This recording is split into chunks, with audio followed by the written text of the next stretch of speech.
Ienākšanu visnotaļ vērtē ļoti labi. Ir pagājuši tikai 5 mēneši un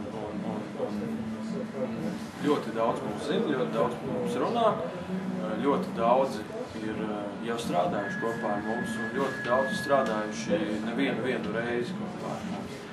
Tā kā kopumā es vērtēju ļoti sekmīgi, bet tā kopumā šo Radio 101 fenomenu mēs varēsim novērtēt pēc kaut kāda zināma laika, jo, kā es teicu, pagājuši 5 mēneši tikai, un tas ir tāds ieskriešanās periods. Tas, ko es varu pateikt no savas puses, kā zīmola vadītājs, kad Radio 101 tā unikālā pazīme ir nemitīga attīstība, nemitīga jauna radoša ideja meklējuma, un mēs nekad neapstāsimies pie tāda status quo, lai tagad skatītos, kāda mēs esam, kāda mēs paliksim. Mēs jebkurā jaunajā periodā vienmēr cenšamies un ejam uz priekšu. Pirmajos 5 mēnešos esam tikuši pie atzinības, esam mīlētākajo zīmola topā novērtēti kā visveiksmīgākais zīmols Twitterī, kuru katru brīdi mums būs 10 000 sekotāji, kas ir dabīgi, neviens mums nav mākslīgi stimulējis nevienu reizi, viņi dabīgi veidojušies, cilvēki izrādījuši savu lojalitāti un par to mēs arī ļoti priecājamies. Jo sociālajie mēdīji ir viens no tiem mārketinga instrumentiem, kurš ir iebūvēts Radio 101 jau pašā saknē. Iekšā, cik visa mārketinga saucamā paradigma mainās, ir kaut kāda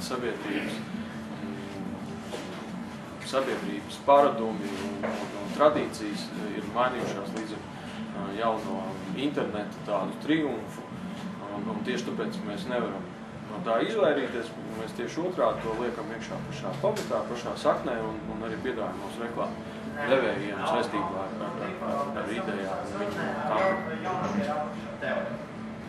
Kā jau Vilbers teica par to, ka mēs nemitīgi maināmies un mainīsimies, un tas ir viens liels pluss, no otras puses priekš reklāmdevēji. Tieši kā priekš aģentūras, tas varbūt ir viens liels mīnus, jo to ir ļoti grūti nomērīt, saskaitīt un pasniegt varbūt kaut kā racionāli klientam. Bet cik mēs spriežam pēc līdzinājās sadarbības ar klientiem, sevišķi, mēs to ir klientiem, ir pat tādi, kas jau šajā īstajā periodā ir atgriezušies atkal un atkal. Tad ar lepnumu var teikt, ka neviens nav palicis vīlies, visi ir apmierināti mūsu sadarbību, kaut arī tā ir daudz savādāka nekā iepriekš manā darba pieredze.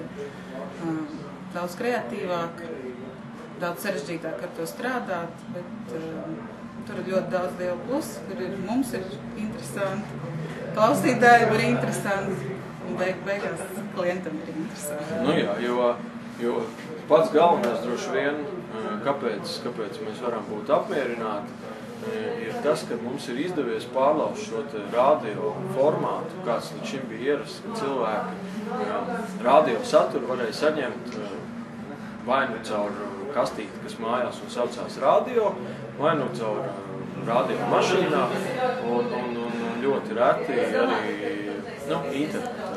Un kad sākotnēji tā mūsu vīzija, kas bija ideja radīt kaut ko atvērtu, kaut ko stipri tuvāk klausītājiem, ja mēs uzskatām, ka katrs klausītājs ir individualitāte un to nedrīkst nenovērtēt, un nedrīkst nevienu brīdi klausītājs uztvert kā pelēko masu.